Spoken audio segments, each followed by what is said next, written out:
I am a patron of Andreas because I came across his videos online and that's how I learned about Bitcoin. So that's how I got introduced to Bitcoin. I'm out tonight at a social event organised by Andreas as part of his Patreon support.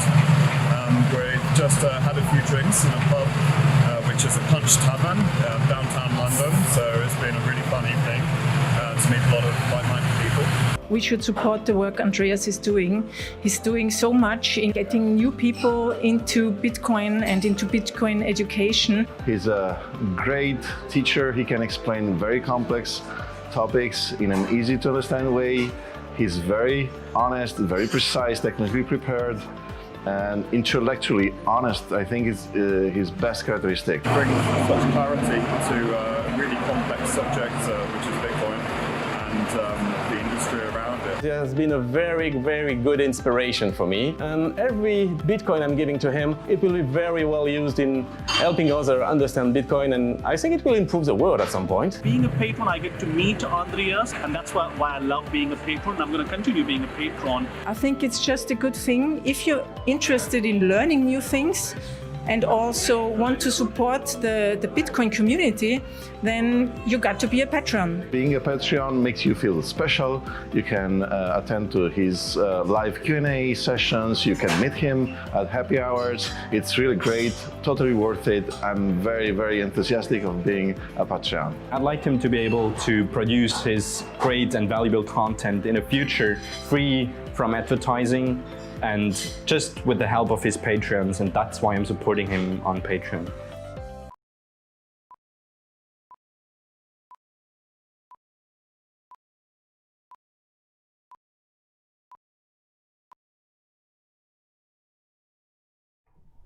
Hello and welcome everyone to this New Year Extravaganza 2021.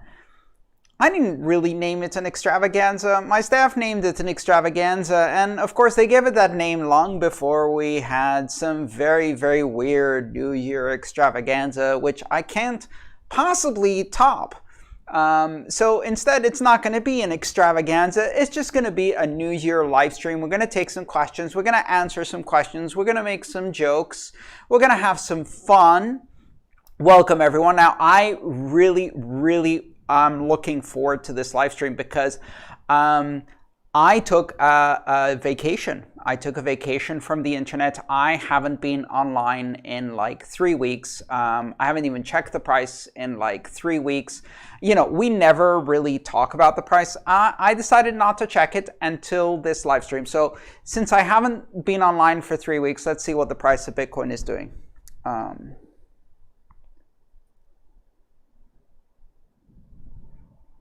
Holy Chuckie Cheese! 44! I'm retiring.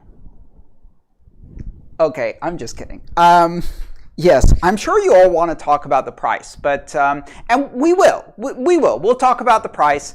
We'll talk about lots of different things, but really, I want to talk about other things. I want to talk about the technology. I want to talk about education. I want to talk about how we handle markets that have apparently gone completely insane. So we will talk about all of those things instead, and I'm looking forward to all of your questions.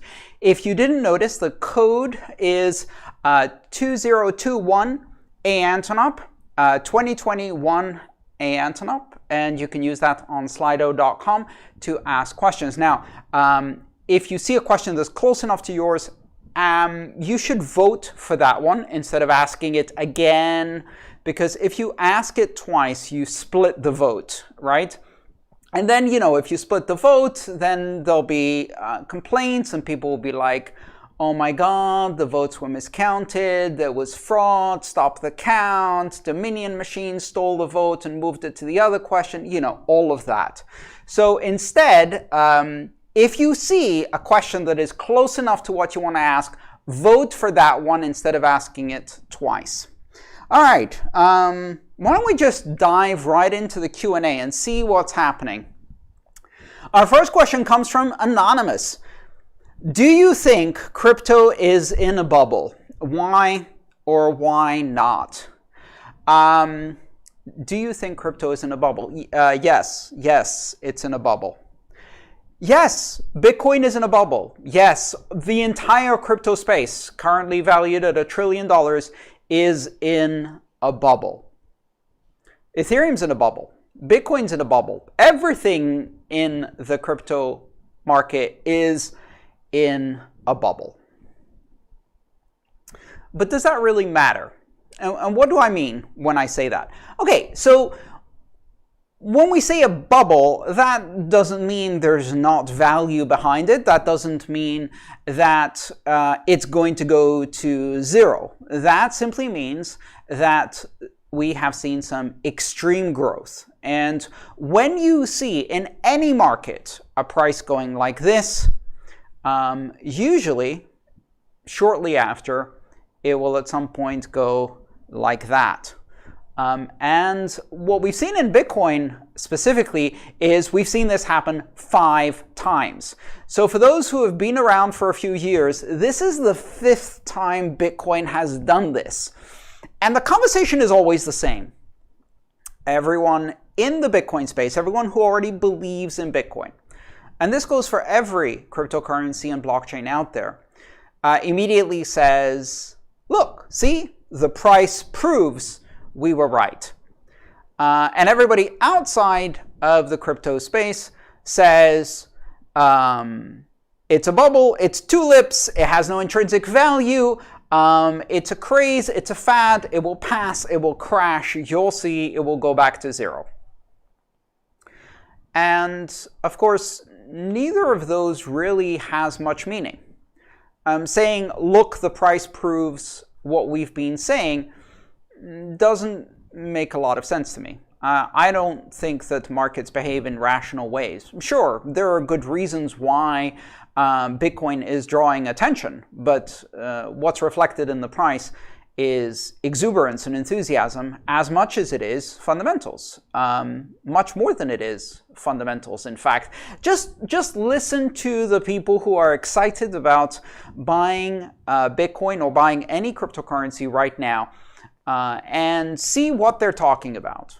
Look at whether they're talking about the importance of this technology for the future of humanity, the possibility of banking the unbanked, expanding economic opportunity, reducing economic inequality, opening up the financial system, disrupting monopolies and oligopolies, changing the way governance works in societies, disrupting the wealth pipeline that seems to concentrate the wealth in a very small sliver of the population. No, of course not. That's not the conversation that's happening. The conversation that's happening right now is the price went up because the price went up. And that conversation is a conversation of fear of missing out and greed. And that conversation isn't very healthy, because inevitably what happens is newbies who come in with this mentality get wrecked. And newbies are going to get wrecked again if they panic. Although in the long run, you make losses only if you panic sell, whereas if you decide to hold, there's a chance that the market returns after the bubble reverts. And the bubble, when it reverts, it doesn't revert to zero. In fact, what we've seen in the previous 5 bubbles is that it ends up being quite a bit higher than it was at the previous high. So the long-term trajectory is such that those who take a long-term view could use this as a savings vehicle. But it's not about just a savings vehicle. It's about understanding why you want to be part of a new economic system, why you want to be part of an economy that is open and borderless and available to everyone, that has characteristics of censorship resistance. So what is our job in this bubble? It's to convert speculation into education. It's to shift the focus from number go up into brain get full, I guess would be the slogan. Brain get full. Let's educate people about why these technologies matter, and not just about the possibility of enriching. Because easy come, easy go, right? When you see this kind of very rapid rise, very often it is followed by a rapid decline. And that's when the people who are anticipating forever profits will get wrecked. So, speculation into education. This is not a fun time for those who are in this industry for the long term and are looking to focus on education, because there's so much distraction and so much screaming and hollering about the things that don't really matter.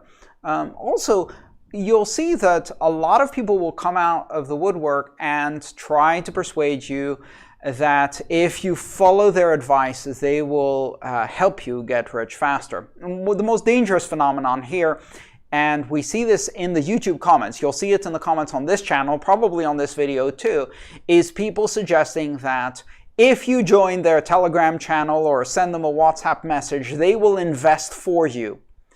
And of course they won't. They'll steal your money. No one who has the ability to invest for the long term needs your capital, and you don't need their advice. No one's going to make you a profit in this or any market.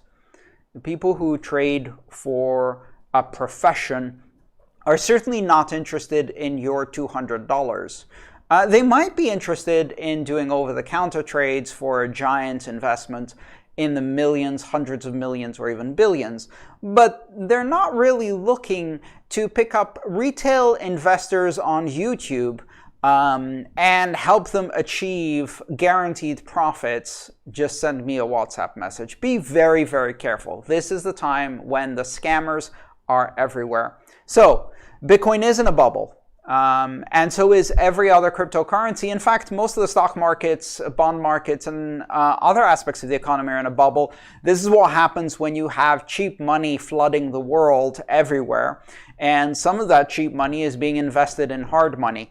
But the bottom line is we are in bubble territory. And that can be an opportunity, but it also can lead to a lot of broken bank accounts and a lot of broken pockets. So be careful out there and don't get scammed. All right, let's see what else we have.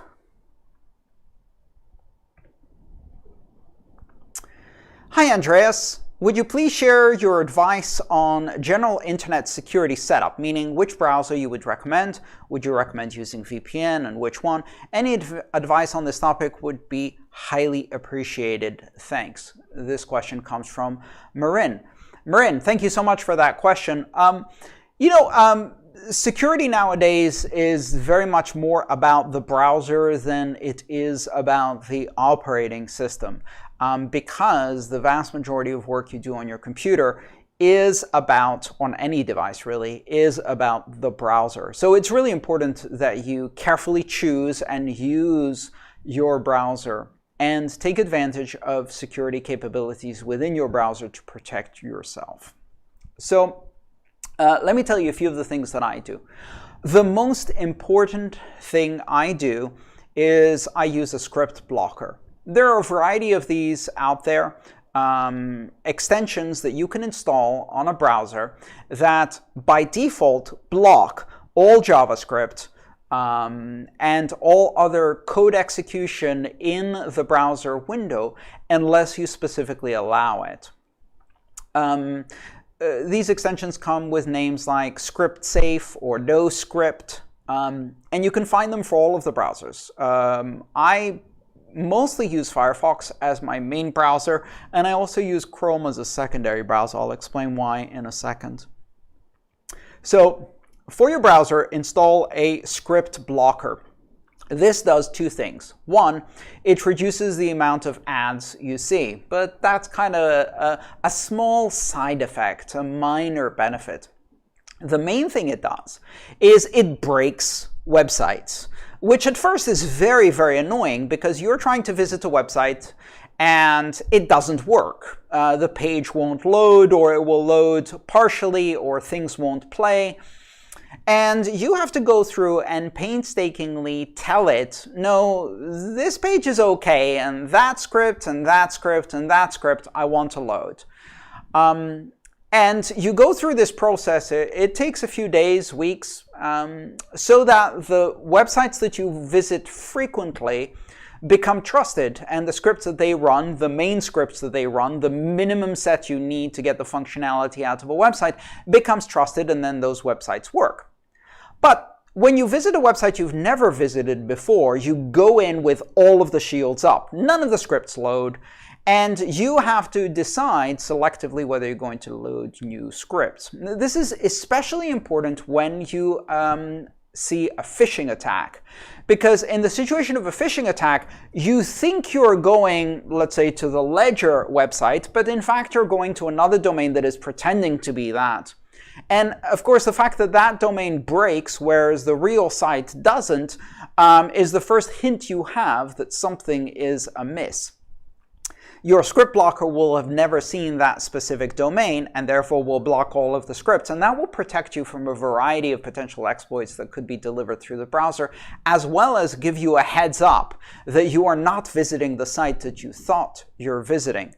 While to the eye, a misspelling of a website domain name may not be noticeable, to a script blocker, of course, that is taking a hash or fingerprint of the domain, it is absolutely noticeable. So that becomes an extra protection.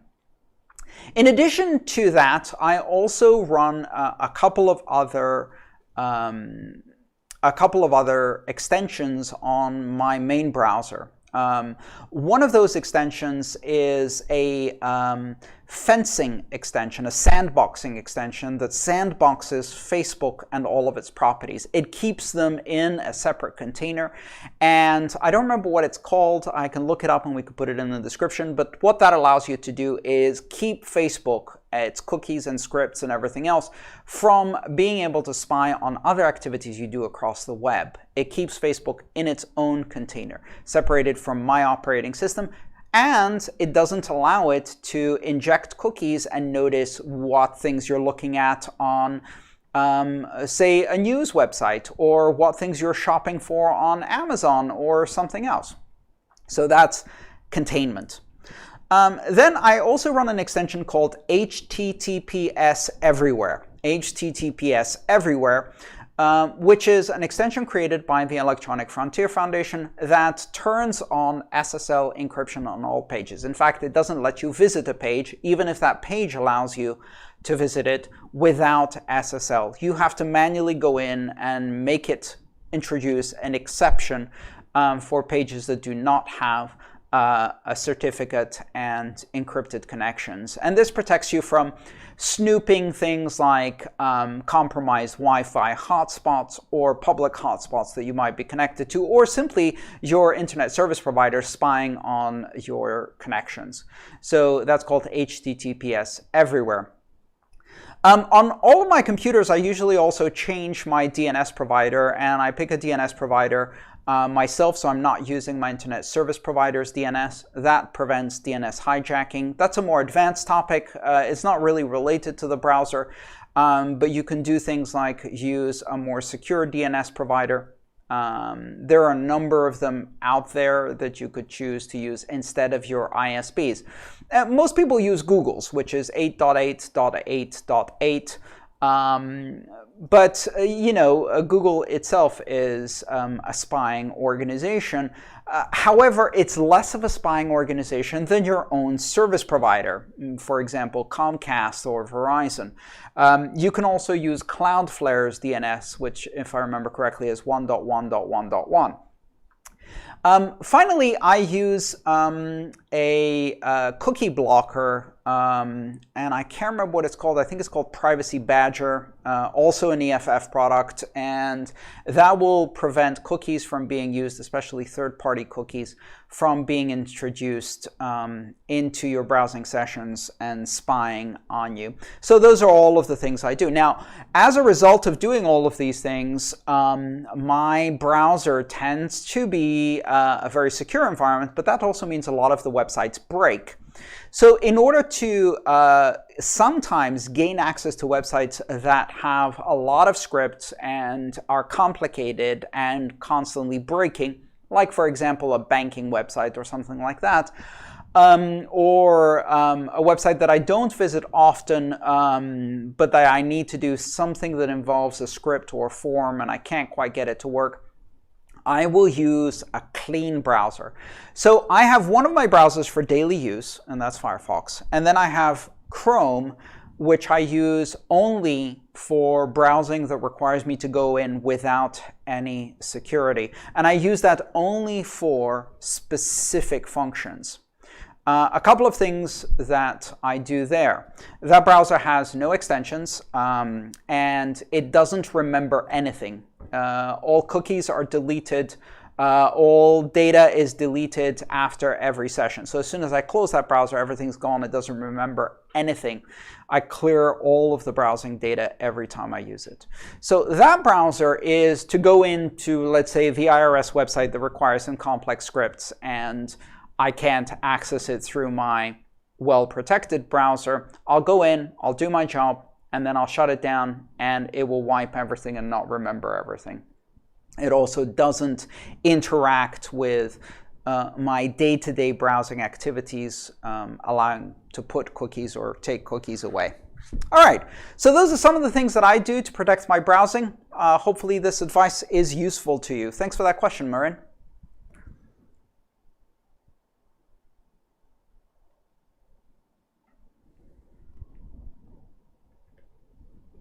Antonio asks, "Hi Andreas, I foolishly bought my crypto on Robinhood.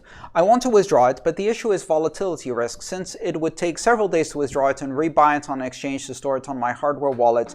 What could I do?" Antonio, this is a problem that we've discussed before, and it's a problem that a lot of new users are having. Robinhood is one of several exchanges that do not allow you to withdraw cryptocurrency to your own wallet. PayPal, of course, being another very well-known one. And I just want to make sure you understand the implications of this. Now, we've talked before about the general idea of not your keys, not your coins, and why it is important to take crypto off of exchanges. But what if you made the mistake that Antonio made and you bought it on an exchange that does not allow you to make a withdrawal? Antonio, I'm going to say something shocking here. Don't withdraw. Hold it for 1 year. And here's why. If you withdraw right now, the withdrawal, in order to withdraw, what Antonio is suggesting doing is selling it for dollars, moving the dollars through their bank to another exchange, moving the dollars back in, or euros or yen, I'm not sure what their fiat currency is, and then buying Bitcoin again on the other exchange and then withdrawing it to a hardware wallet. So that way the Bitcoin they have, they get control of their keys. If you do that, you will incur a taxable event for capital gains purposes. The conversion of Bitcoin back to fiat in the US, but also in many other countries, is a taxable event. You will be responsible for capital gains. You will have to pay capital gains taxes on that. Worse, if you incur capital gains on something you held less than a year in the US, in other countries it might be different dates, you pay short-term capital gains, which in the US at least is taxed at your income tax rate. That means you could pay 25%, 30%, who knows what your income tax rate is. I hope it's big because you're doing really well. You're going to pay a lot more than long-term capital gains tax rate on the difference in price between when you bought it and when you sold it. And given how the market's been behaving lately, that could be a lot of money. Here's the worst part. You sell it, you move the dollars out, you go somewhere else, you buy Bitcoin, and you put it in a hardware wallet. You've created two taxable events. You've sold, taken capital gains, then you've rebought, which set a new cost basis, and you've moved it into a hardware wallet. Now, you are responsible for some taxes, but you no longer have any dollars. So what happens when you have to pay those taxes in April? In the US, it will be April. you're going to have to sell potentially some of your Bitcoin, creating another taxable event, again short gains, short-term capital gains, and you've created a world of pain. Now, it may be that this has nothing to do with you. You may not be in the US. You may not have a gain. You may have just bought it on Robinhood, in which case if you sell it and buy it again, it's not a big deal. There are some accounting exceptions where if you sell and buy the same thing within a very short period of time, it's not considered an additional taxable event. But that's something you need to discuss with your accountant. So, while in general I recommend removing your cryptocurrency from an exchange and putting it into a hardware wallet and taking custody of your keys, you need to be very careful if you've put yourself into this situation accidentally, not to make a bigger mess by rushing to do that and creating all kinds of tax implications. Discuss this with your accountant. Every place is different.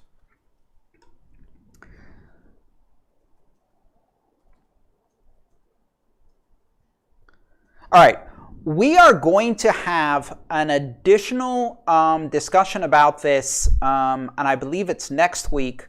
Next week on the live stream, next Saturday, we're going to be talking about different classes of ownership of crypto. So stand by for that one, and I'll talk about it in the upcoming events, but it relates very closely to Antonio's question.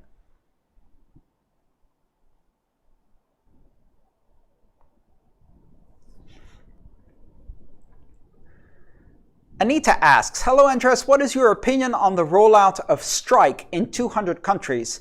Is it not just an improvement of the legacy banking system using Lightning as a rail? Seems to be fully KYC, KYC stands for Know Your Customer, and not censorship resistant. Great question from Anita. If you don't know what Strike is a system that allows you to use your debit card in order to buy something with Lightning. So it's basically a traditional financial system to Lightning Network bridge.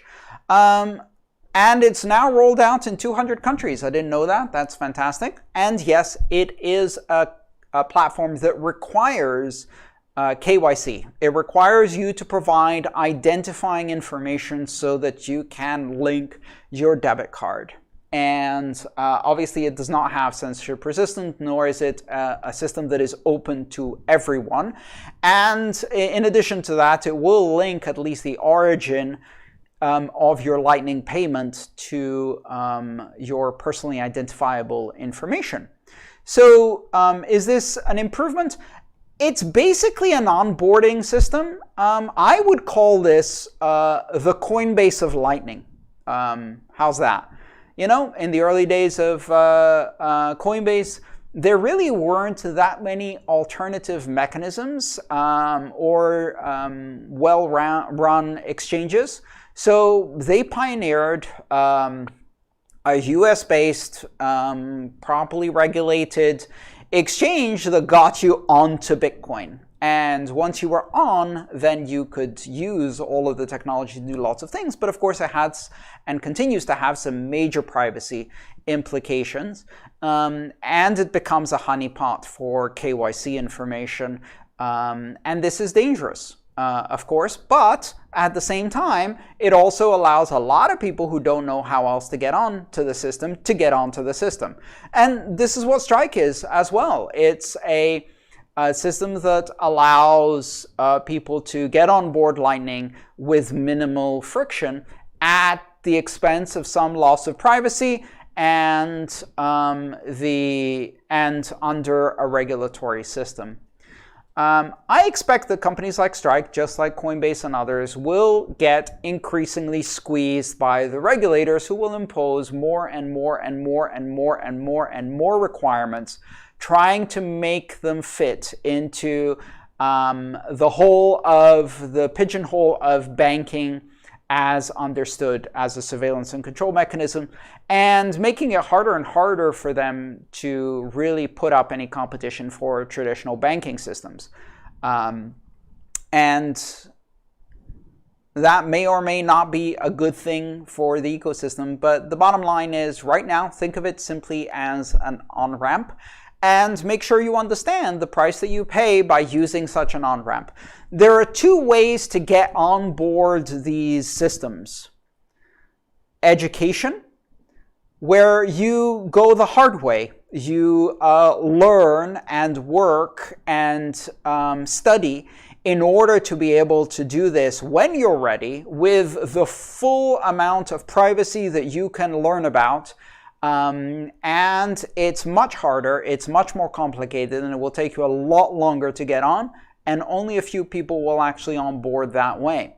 And the easier way, which is to succumb to a regulatory regime and give away your private information. So you can pay in privacy to get on faster and with less technical education.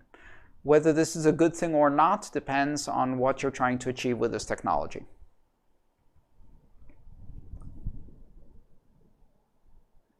All right. I'm going to jump in the chat now and see what's happening. Toilet paper, Coinbase, plunger, bucket, LOL. That's the first thing I saw on my screen, which was a series of emojis by Peter. Here we go, Peter. Cheers to you. That was funny.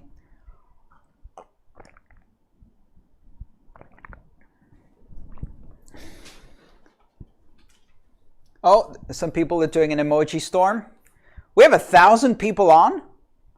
Why? What are you doing here? Listen, the really, really great and interesting live streams was 2 weeks ago.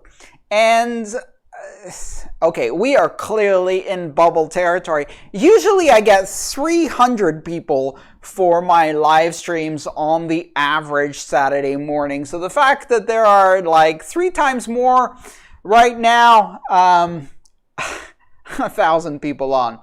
Let's see. What else have we got going on here?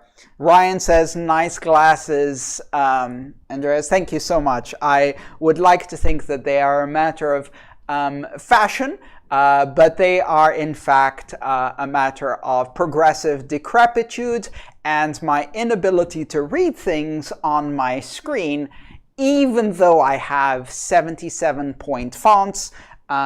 Because it's only 2 feet away from me, and in order to read it, it has to be 17 meters away and in billboard size font. So progressive decrepitude, not fashion, Ryan. Am I going to debate Richard Hart? No, I'm not. Bye-bye. Okay, welcome everyone new. Thank you so much for joining the live stream. I hope you're having fun. I hope you're enjoying this engagement. I hope you're learning something. If you want to ask me questions, you can use the Slido. And we do these every Saturday in different formats. Some of them are talks, some of them are Q&A, some of them are retrospectives, some of them are live premieres of new videos. And if you want to ask a question, you need to ask it in the Slido. Unless I'm going to make a snarky comment about your question because it popped up in the chat, I'm not actually going to ask a question. If you just paste it 17,000 times in the chat, you will get blocked. All right, let's see what else we're going to talk about. Here we go. This question comes from Lucia. Hi Andreas, what's your opinion on various stablecoins? Besides MKR DAI, are there any that match our community-focused, fair and equitable ethos? Are there any stablecoin projects that deserve our support? That's a great question, Lucia. If there are, I don't know of them. Right now, the only decentralized stablecoin that I know of is DAI, which is a more than 100% collateralized debt instrument DeFi project that is truly decentralized, that allows you to pledge various assets, including ETH, but also US denominated assets like USD coin and other backed stablecoins that have bank accounts behind them, as well as other crypto assets. And this collateral is used to produce the backing, the collateralization for DAI, which is a US dollar pegged stablecoin. It's the only one I know that is decentralized. And it's not 100% decentralized. Let's not kid ourselves. It has a governance process. That governance process has some peculiar centralization points, let's say. But it is the most decentralized, and everything else is much more centralized in the most important way.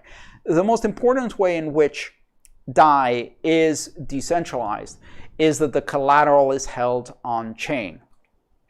The big problem with stablecoins that are backed by assets that are held by custodians, banks, bank accounts, dollars in bank accounts, which is the case with all of the other US dollar denominated stablecoins, is that those bank accounts are very, very, very susceptible to seizure, freezing, theft, embezzlement, under collateralization, transparency attacks, etc., etc., etc., etc.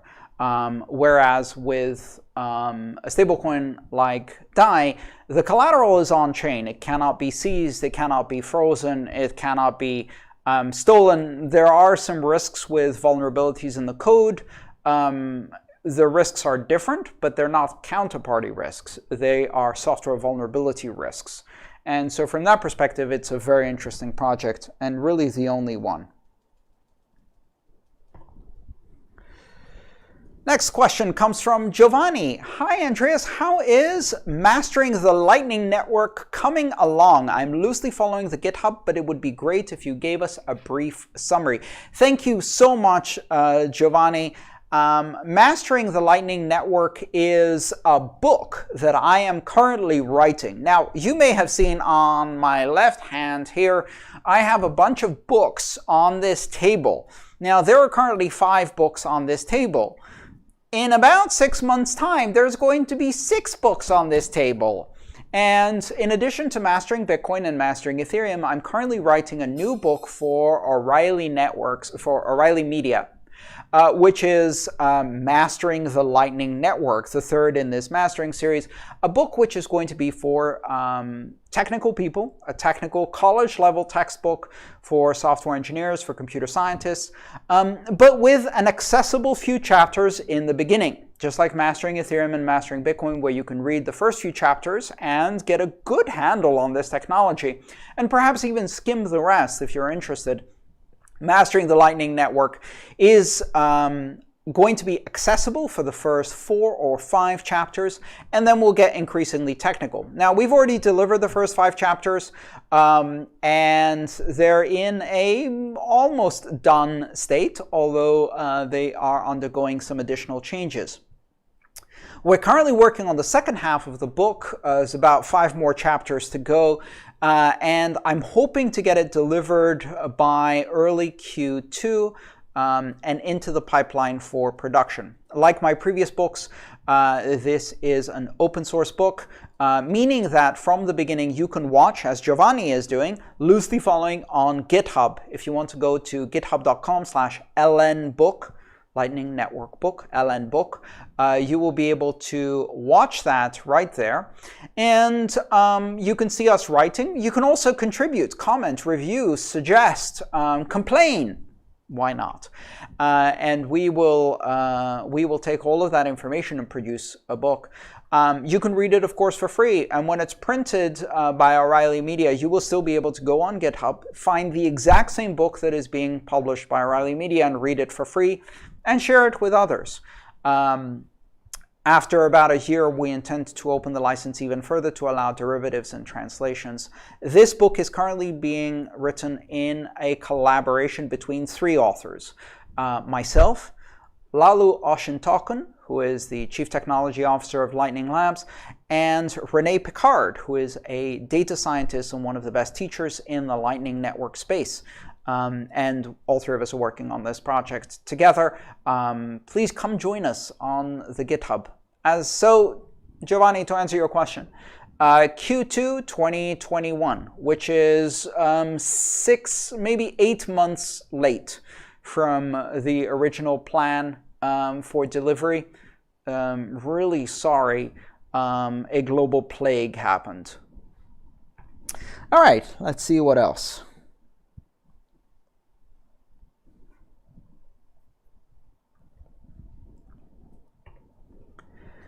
Yes to Crypto asks, not taking sponsorship or using affiliate links helps boost integrity of your message. However, some of us want to help spread the message and also benefit from things like affiliate links.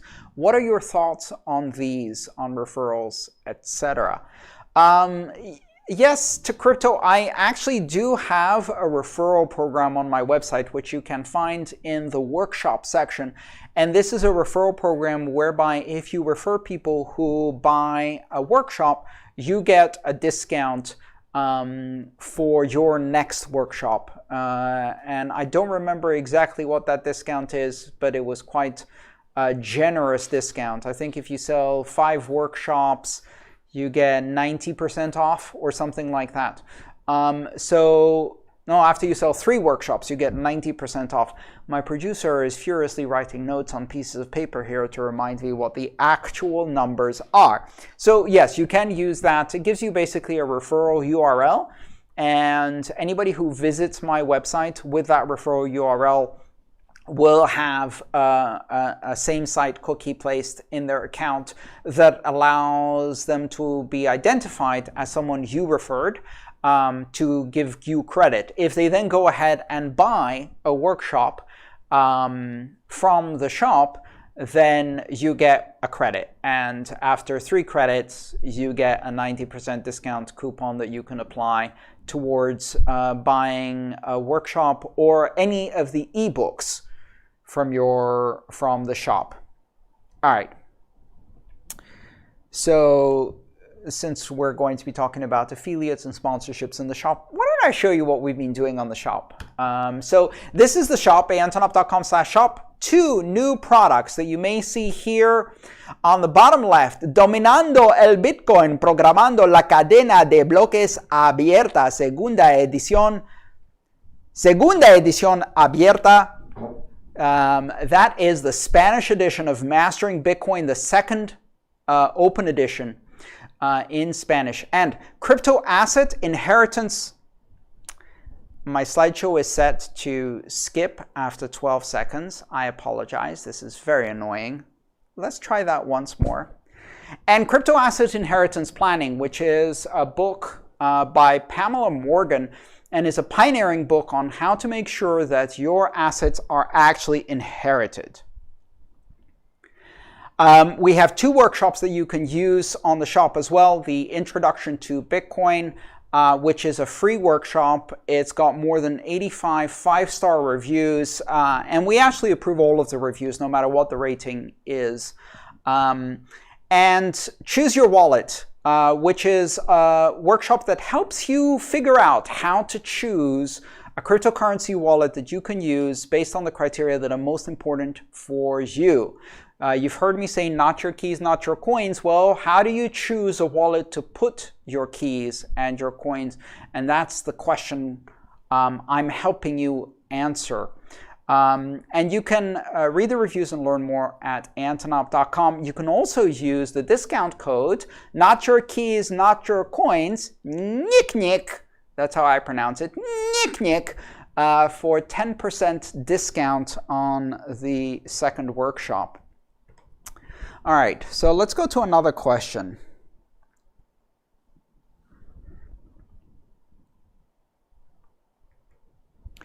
Did you make any New Year resolutions? Will you share them with us? No, I did not, but I am currently preparing articles of impeachment for a congressional resolution.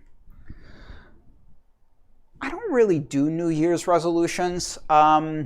I try to really focus on daily resolutions and, simple things like don't drink too much, don't eat too much cake today, maybe work out a bit, go for a walk, things like that. Simple, achievable things.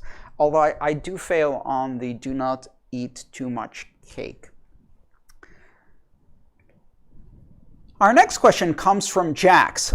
Is it necessary to move to a new seed phrase periodically? The scenario would be if the seed is unknowingly compromised, but the funds not yet stolen due to it being protected by a passphrase. I would say no, because there is a very significant risk that you will complicate your backup strategy so much that you will end up losing funds without the seed being compromised, because in fact, the backup that you have in the secondary location isn't the one that you thought you had, and you didn't update it when you did update the other location, etc., etc. This is how people lose money. I would suggest that if you have a 4 to 6 word passphrase that is composed of randomly selected English words, all lowercase, separated by spaces, that provides sufficient passphrase entropy. Now you have to back up your passphrase, but you can back it up in a different location. You could also put that in a password manager and keep it safe, as long as the seed always stays offline and recorded on a durable medium. I also suggest that to protect against the concern that you have, which is that your seed is unknowingly compromised, is you can't prevent it 100% from being compromised. No matter how secure you make the location where you store it, compromise is always a possibility. No vault is unbreachable. But what you can do is try to address the unknowingly part. And that's where a technology solution called tamper-evident systems comes into play. So a tamper-evident system is a system that doesn't prevent you from breaking in, but simply allows you to know when someone else has broken in. And I believe my producer will very discreetly hand me a tamper-evident system to show you now. Some of these technologies are really simple.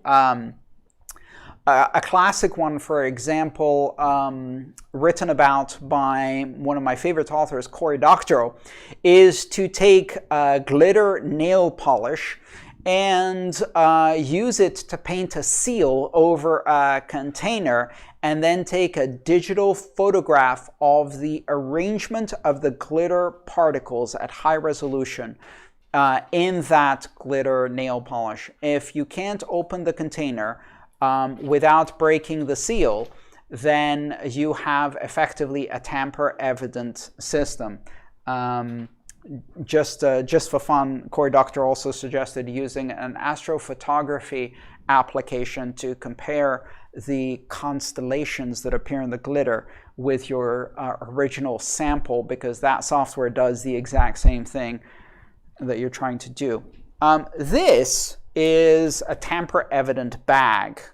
These are used in the US to collect cash from cash registers, for example, from restaurants, from bingo games, but also from church donations.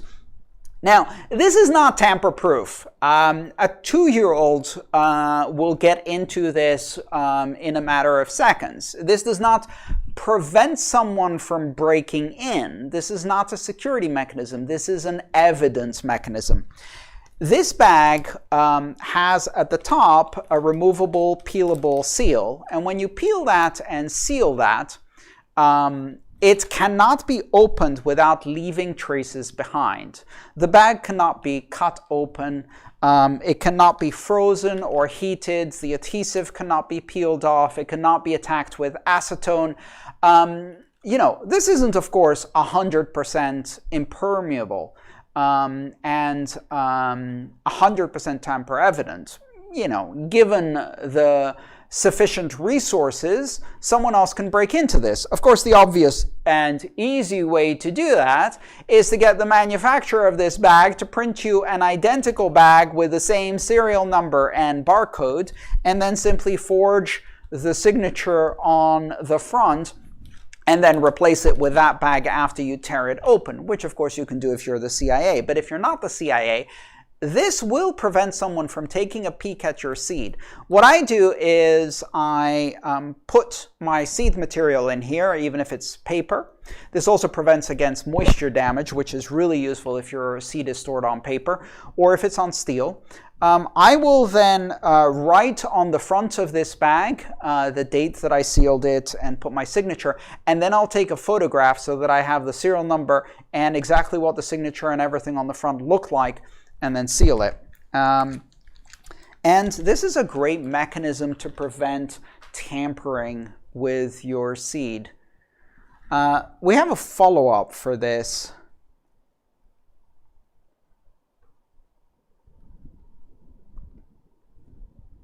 The follow-up question from Anonymous is, Andreas, should I generate a new seed if I lose one of my previous seed backups since I am using BIP39 passphrase protection?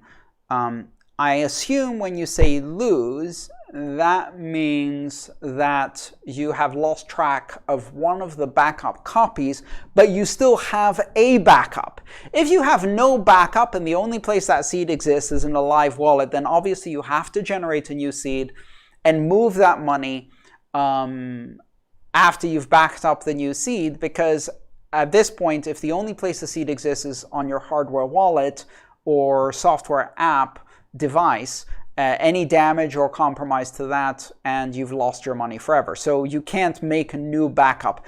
A lot of people don't realize this, but if you have a hardware wallet and it's generated a seed from you, it will never show you that seed again. If you don't have a backup and something happens to that hardware wallet, you've got a problem. But I assume that's not what you're talking about.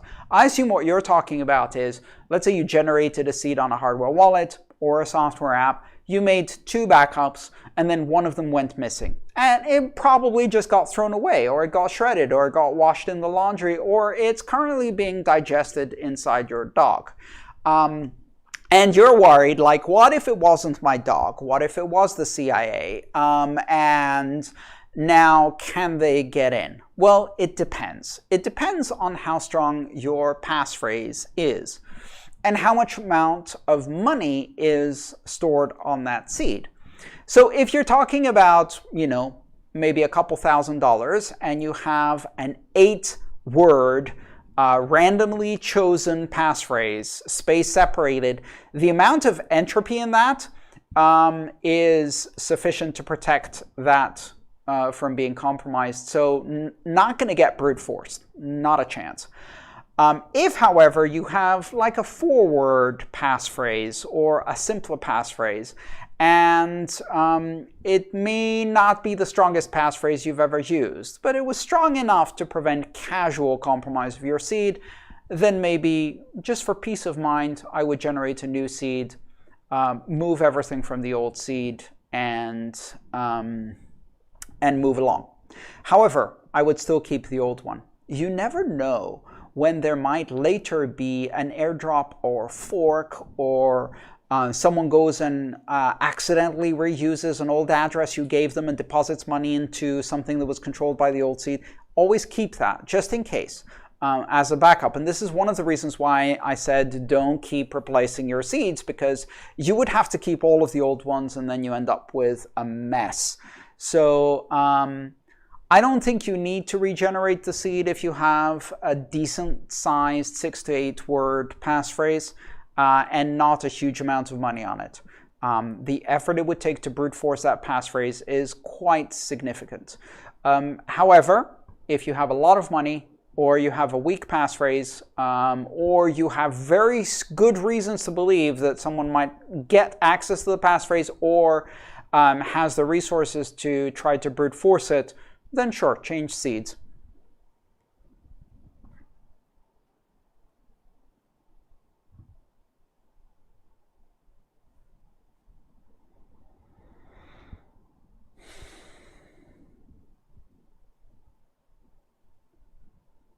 Let's see what else. Andy asks, some people like Michael Saylor say that the rate of inflation in the US is not 2%, as the government claims, but more like 15%. Can you speak a little to your view of the actual inflation rate? I'm not sure what the basis of that claim is, but I would suggest that certainly the inflation rate is not 2%. 2% is the consumer, what is it? CPI, Consumer Price Index, yes. Which is an artificial metric that includes certain things in a certain volume-weighted mix that corresponds to a broad measure of inflation, but it does not include a lot of things that affect your average family. So certain goods have declined in price significantly. For example, laptops, smartphones, the cost of certain types of groceries, for example, have declined in price. However, the cost of things like a college education, healthcare, childcare, etc., have increased dramatically. And when it comes to potential investments, the cost of assets, for example, the cost to buy a house for the first time home buyer, or the cost to make an investment in the stock market, etc. Now, there you're looking at asset inflation that is quite extraordinary. So from that perspective, the average family faces, in practical terms, an untenable economic situation where we're not experiencing 2% inflation. We're experiencing a lot more. Is it 15? I don't know. When you're looking at this from the perspective of a corporate treasury, I'm sure that's a whole different situation.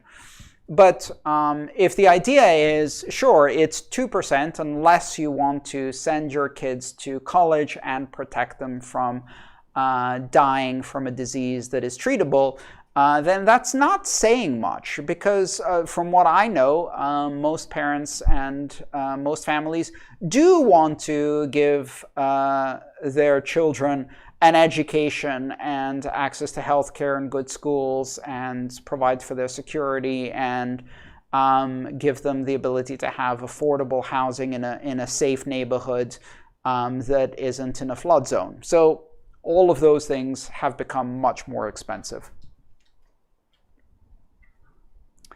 Our next question comes from Katya. What is the biggest regulatory threat for crypto in 2021?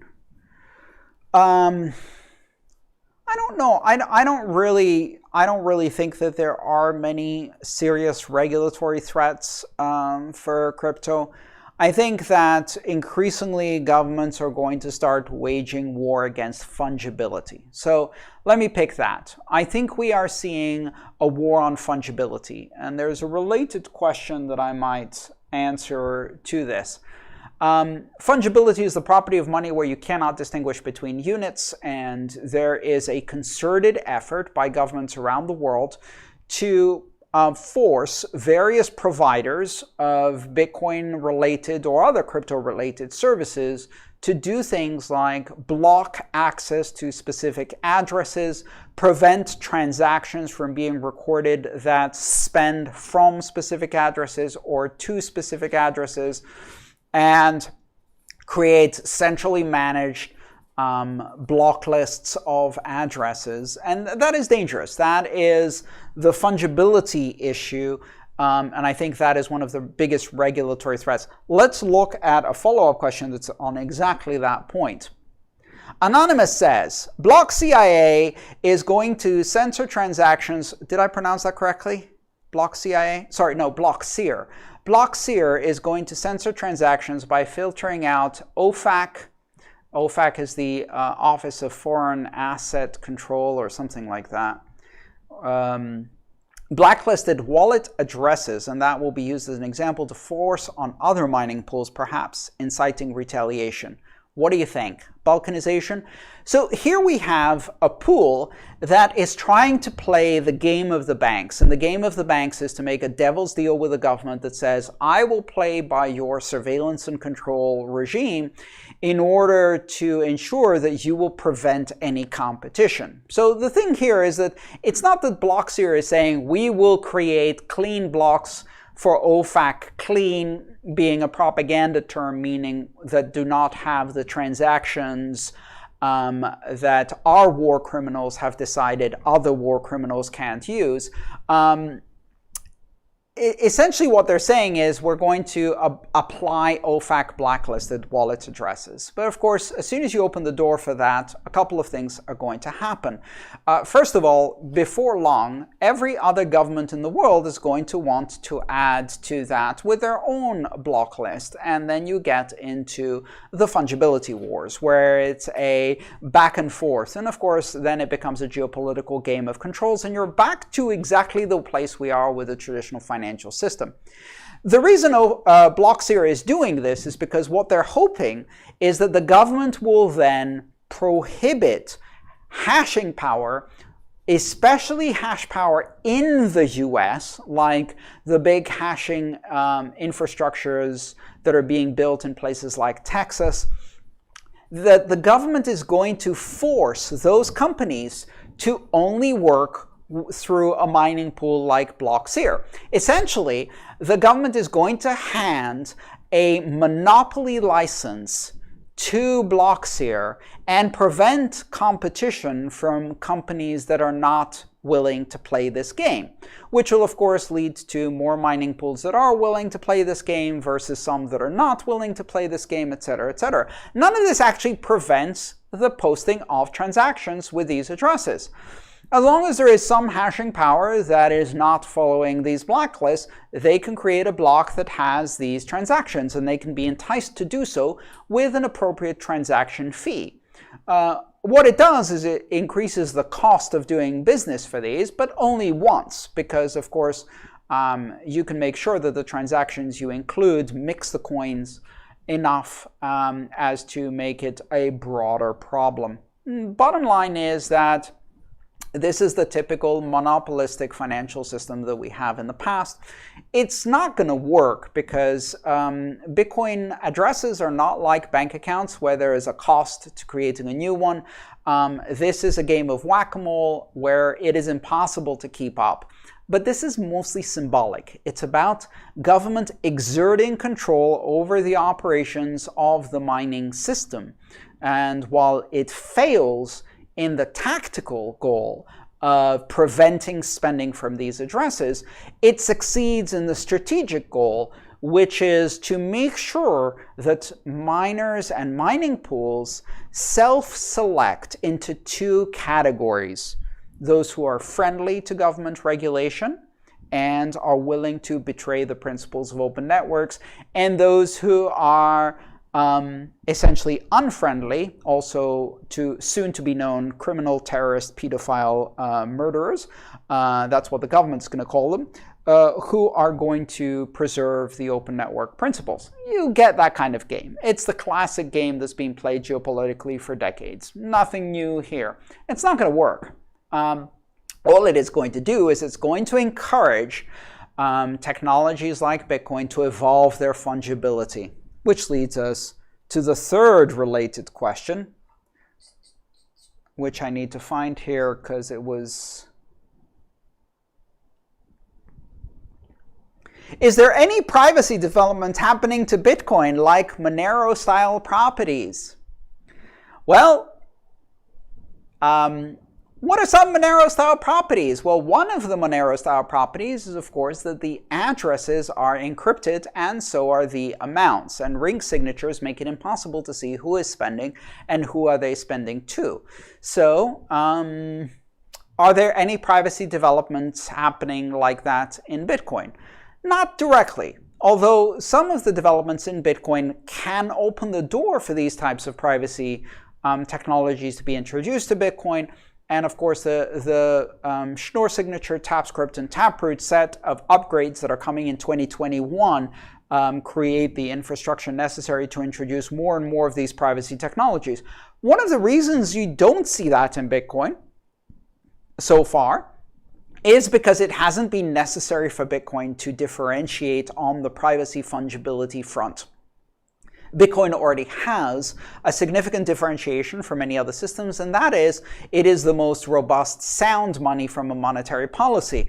And it also has significant liquidity, the most adoption, etc., etc., etc., all of these advantages. Now, what could possibly change in the environment of Bitcoin to force Bitcoin to start differentiating on privacy? Maybe a mining pool trying to play footsie with the CIA? Yep, you got it. That's exactly what's going to push the next step in the fungibility wars. Things are going to get interesting over the next few years. All right, I'm going to take a sip of coffee and look at the chat and get back to you with my last question of the day.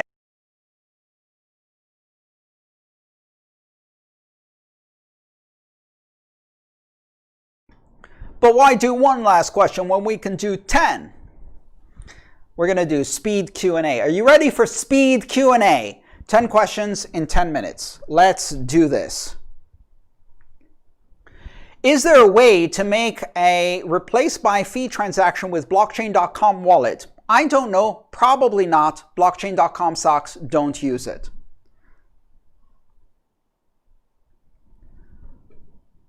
What is a layer 2 scaling solution for Ethereum? Is there any threat from those to Ethereum?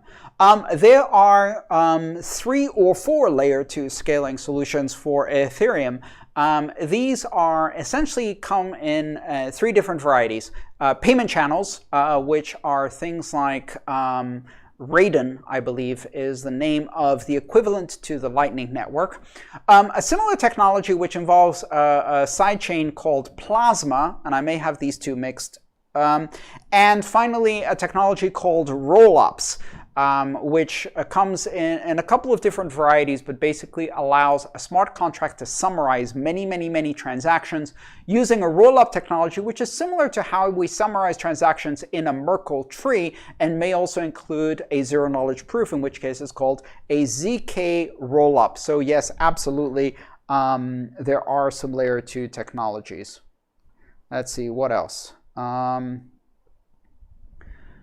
Would you recommend using multiple wallets to HODL? No, I wouldn't. I do recommend using 2, possibly 3 different wallets in order to separate tiers of storage according to how often you use them. I have a petty cash hot wallet on my smartphone, which holds a very small amount of money that I can use to buy something quickly, a couple $100 maximum. I have an operational wallet, which is a hardware wallet that I have accessible to me for making transactions 2 or 3 times a week to run my businesses for my operational budget. And then I have mnemonic phrases in cold storage on Steel that are not even on a hardware wallet that I never use, never touch, which is my cold storage. Hot, warm, cold, 3 different tiers. But I don't have more than 1 wallet in each tier because that complicates the backup strategy. What is going on with Tether? Is there something we should be concerned about? What is going on with Tether, I think, is the same thing that has always been going on with Tether. I think that Tether is not a systemic risk to the cryptocurrency industry. Whether Tether itself is a risk to itself and its investors, that's a whole other question that I'm not going to touch. What are your thoughts about the Lightning Network? My thoughts about the Lightning Network are electric. They're static, they're charged, they are shooting off bolts of power in my mind. The Lightning Network is a very interesting technology. I'm writing a book about it. It enables today, with wallets that you can go and download and use, it enables transactions that take a second or 2 to run, after which they are completely final and settled. And those transactions can be done for 1/1000th of a penny or less in terms of fees, and you can spend tiny amounts all the way down to 1/1000th of a penny. So fast, private, secure, and cheap. The Lightning Network is fantastic. Check it out by installing a wallet. A couple of good ones that I would recommend right now: Breeze, Phoenix, you could use those. What are you most looking forward to in 2021? My COVID vaccine, which I will be taking at the soonest opportunity, and I'm looking forward to the end of the pandemic for everyone on this planet. So I'm hoping all of us are able to get a COVID vaccine, or at least at the point that we reach herd immunity. How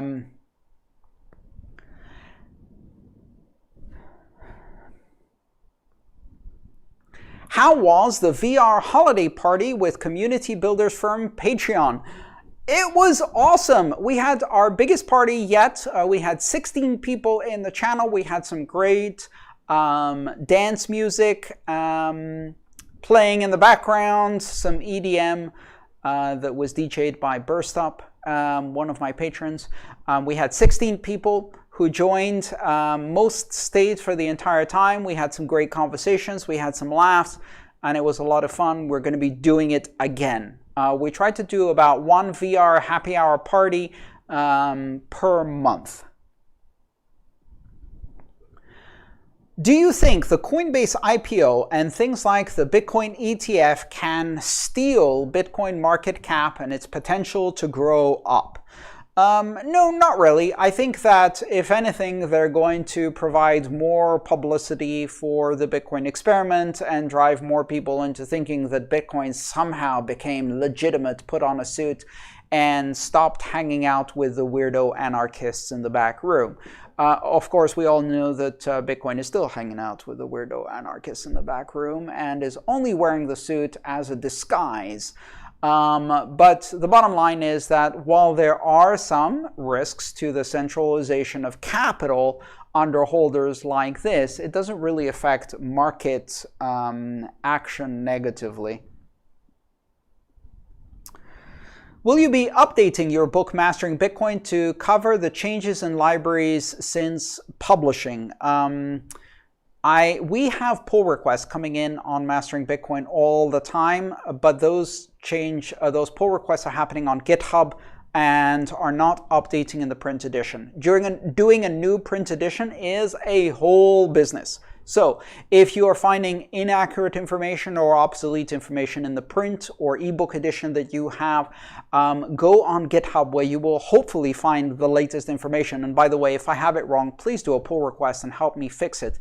I will be doing a third edition of Mastering Bitcoin, and I will be doing a third edition of Mastering Bitcoin when the Taproot, Schnorr signature, and TabScript changes have been incorporated into the chain and are due for activation, or maybe have been activated. And at that point, I'm going to do a third edition to cover those topics in advanced transactions.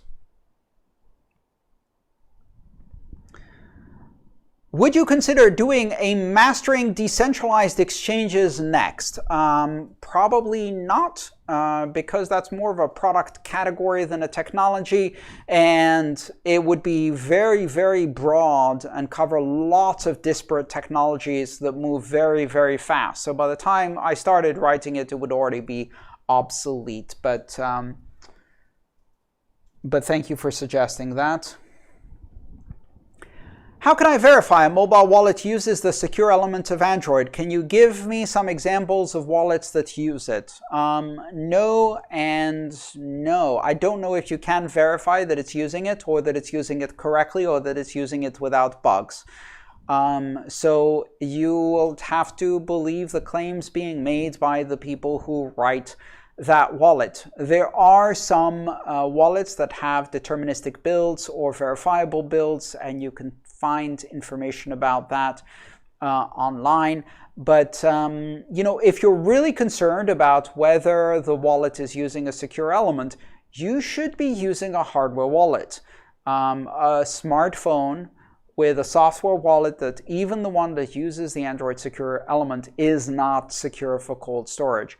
It is a hot wallet. You should use it for petty cash. And so I would suggest using a hardware wallet instead if you're concerned about this. A secure element is nice. You certainly don't want your wallets to be easily hacked. But anything that's sitting on an online operating system that is being used for general purpose computing, a general purpose operating system that is connected to the internet, by definition, secure element or not, cannot be used for cold storage.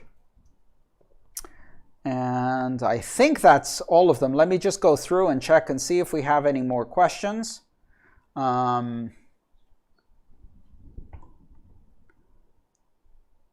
I think I've answered all of these. Oh, no, got another one. How is the famous headline stored inside of the Genesis block? The famous headline, of course, being January 3rd, 2009, Chancellor of the Exchequer on the brink of second bailout for banks. This headline. It is stored inside the Coinbase transaction of the Genesis block. Every block has one transaction, and that transaction is the Coinbase transaction, the one that generates new Bitcoin. A Coinbase transaction, unlike a transaction that has both inputs and outputs, is one that only has outputs. And in the input side of the Coinbase transaction, you can put, or rather the miner can put, some free-form information. It's often used as extra space for nonce and other things. And in the Genesis block, Satoshi used it to put a text message in there. So that's how it's stored inside the Genesis block. Vishma asks, hi Andreas, what are your suggestions for novice developers entering the Ethereum blockchain for developing dApps or smart contracts? This book, Mastering Ethereum, is available on GitHub. You could start there. It gives you a pretty good roadmap on how to start building dApps. I hope that helps. Love the shirt. Thank you so much. I love it too. It was actually a gift by one of my patrons who I met, and it is a traditional Indonesian design. It was given to me when I visited South Korea, and one of my patrons came from Indonesia just to say hello. Anita says, I deleted WhatsApp and Facebook on my phone. How do you use Instagram and Facebook without compromising your privacy and security? Can a keylogger read the data in my password manager? All right, that's a couple of different questions. Congratulations on deleting WhatsApp and Facebook on your mobile device. That is smart. Mobile devices have a lot of sensors, and those apps allow far too many permissions. Facebook Messenger is even worse, and if you have them on a mobile device, they can get a lot of information about everything you're doing. How do I use Instagram and Facebook without compromising privacy and security? I use them on a separate browser with a sandboxing extension that keeps them completely contained, and I do not use them on a browser that I use for my daily browsing. Also, I don't use them on mobile. I only use them on a desktop, which by definition has fewer sensors. It doesn't have a built-in GPS. It doesn't have a lot of other information. And I also use it through a VPN. So all of those things to protect the basic information about my privacy. Can a keylogger read the data in your password manager? Well, it can read anything that you type, sure. It can also potentially grab screenshots of anything that you display on screen, and it can also possibly capture the clipboard when you copy and paste things between that, but it can't read everything that's in your password manager just because it's in your password manager.